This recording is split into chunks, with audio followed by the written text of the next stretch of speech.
Hello, this is Avila speaking, doing a One Piece chapter review, 994.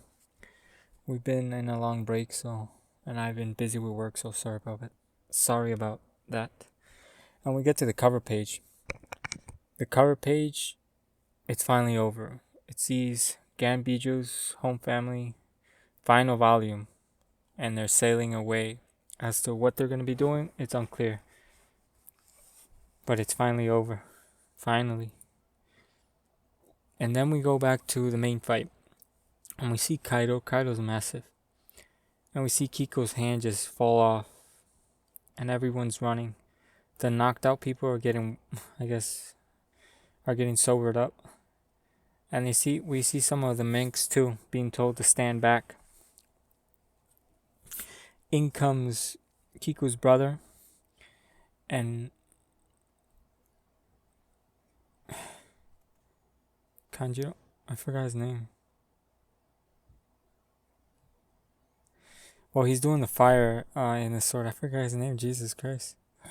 He's doing the fire sword and cauterizing the wound. And we see she has a different sword now. And he asks her if she can stand, and she's like, of course. But we see we see injuries and all that stuff on him. And Kaido's actually liking this. Kaido starts laughing. Well, not in a insulting way. It's like he's admiring the sense of determination. And he states that he likes the way of a samurai. And not just him, Roger and Whitebeard also like the way of the samurai. And then Kaido transforms back to his normal self, which I think is potentially his strongest form. And he says it's time to end this, which is mean it's time to get the body count up. People, well, I'm hoping some deaths.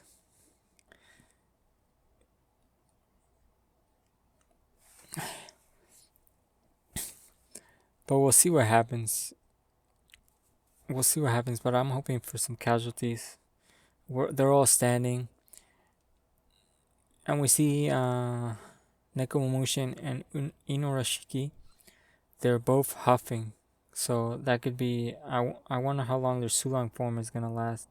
Because we see Wiz here. So I guess their Sulong form is almost out. So they gotta de-transform. So the battle... By the time Luffy gets up here, or whoever gets up here, the scabbards are going to be done for. Like, they're going to be slaughtered. There's probably going to be 1 or 2 survivors. And then we get back to the main page and we see Luffy, Jinbei, and Sanji running, trying to find a way up. And then we see the most insidious, and like, these things are abominations. Like, seriously. If I were these guys, I would probably compliment killing myself. My bad for that. Yeah, I'd probably be thinking about taking myself out. This dude is literally... like, helmet is literally the head of a zebra. Like, how does this zebra eat? Like, what's going on here? Like, Jesus Christ. And then we see this out of the Fortrix. This dude is literally, I'm not gonna lie here, the ass of a chicken. Like, what in the hell? When this chicken wants to go to the bathroom, what happens? What's going on here? That is one of the most... If this was a punishment, this would be one of the most heinous punishments ever conceived. This dude... I would kill myself, yeah, pretty much. And Jinbei and Sanji are not having... Like, they just one-shot these dudes. Like, yeah, freaks, get them out of here. Jesus Christ with these gifters. And we see the poison is spreading. More and more people are getting contagious. And we see someone from Boss Hyogoro's side is being infected and he's trying to take himself out. But Hyogoro actually convinces him to wait. Which I think he should kill himself, pretty much. And this is reminding me a lot of Punk Hazard and also Dressrosa, which I'm hoping it doesn't turn out to be like that. And Chopper points out an obvious point, which is the mastermind behind this is right here. And he states between in an hour they're going to die. This could be a Punk Hazard with the gas where everyone, as soon as you get the gas, you die, but oh no, you don't die, you're still alive. I'm hoping they do die because this is supposed to be a big arc. Zoro is just slicing them. And then Queen does something pretty shocking to me. Apu is trying to dip because he knows this floor is done for, so he's trying to get out of here. But then Queen tosses Apu the antidote, the only one in existence. And he also states, if they get it from you, I'll kill you myself. Why did Queen do this? Well, he's stating that this is a game and you gotta give him a winning chance. Of course, if it's any game, you have to have a winning chance in order to be a game. But why did Queen do this? Is this really the antidote? And I think it's not the antidote. That is not the. There's no way Queen is that stupid. If he stated that they're gonna die in an hour, Apu is just gonna wear them out, run. Like, probably he won't last an hour. Apu won't last an.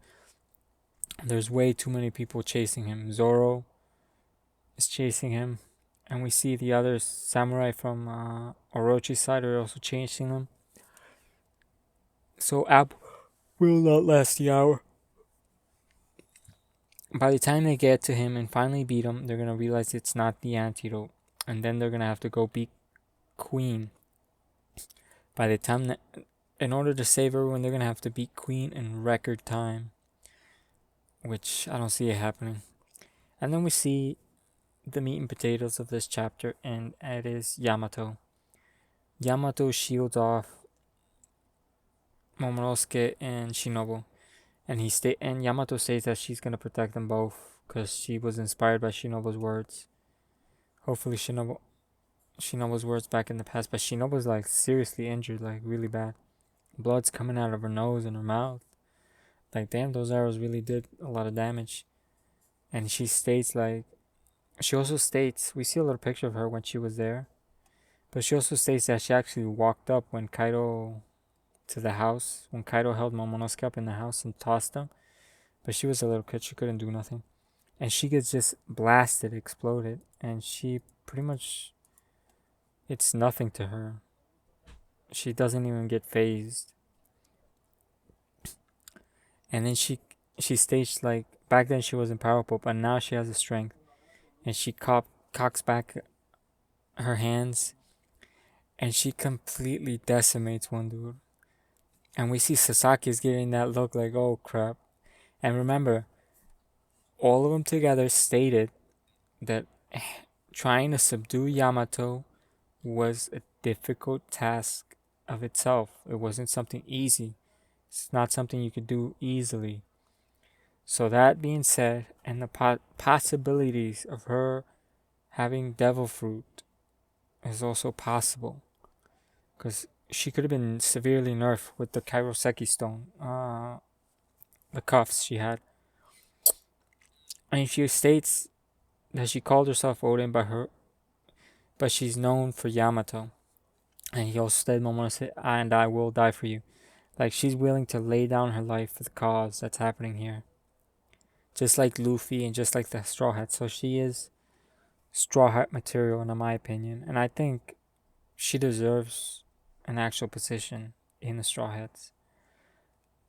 She hasn't 100% earned it, but if anyone gets to be in the Straw Hats, she has to be her, Yamato. But my question is, what would be her role? Because most Straw Hats serve a role, except Zoro. Zoro doesn't. She could be an outlier like Zoro, pretty much. In a way. And also, she potentially would be the strongest female in the crew of the Straw Hats. Aside from Robin, because Robin lately has been getting. I don't know if Oda's like powering her up or like giving her power boosts, but Robin has been significantly increased in power. We'll still wait and see what happens.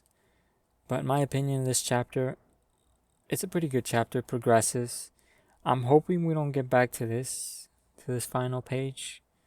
I would like to see Yamato, but honestly, I don't think Sasaki is someone that's gonna bring out the full potential of Yamato. It would have to be someone else. Or unless Oda is saying to us like Yamato is at Sasaki's level, but potentially no, because Sasaki is pretty much sweating right here. You see him like, oh crap, he's sweating. And Yamato doesn't even look like she even tried. She just like cocked back, no hockey, and she just decimated her dude. She sent him flying. Like, she created a massive shockwave too. And come to think of it, she wasn't even in range. If you look at this panel back then, when she says back then, I didn't have the strength, and you see the distance between the guy he hits and it. So, was that a shockwave attack? Appears to be a shockwave attack. Because you see he's standing. Yeah, it appears to be some sort of shockwave attack. I wonder what was that? She didn't name Thunder Bagua, so. And then we have to take into consideration Yamato was trained by Kaido, so she is probably disgustingly powerful. And then also she mentioned Ace, which also potentially means she fought against Ace. So I'm hoping a lot of Yamato. Yamato's like getting really popular. Well, in the fan art. And also Ulti. I can't blame him. Little side boob. And she's also fine as hell. Same thing with Ulti. But Nico Robin's my best. And Boa Hancock. So those two. But Yamato is competing. Anyway, we'll see where this goes. Momonosuke seems to be shocked. I wonder what's gonna be their faces once they realize that she's actually Kaido's daughter. Like, what is Momonosuke gonna say? Like, he's gonna be okay with that? Like, Kaido's daughter helping to take out his father? Like, I think this is gonna be a major growth point in Momonosuke. He has to do something about that. Anyway, thanks for watching. Forever Watch. Thank you very much. Have a nice day. Peace.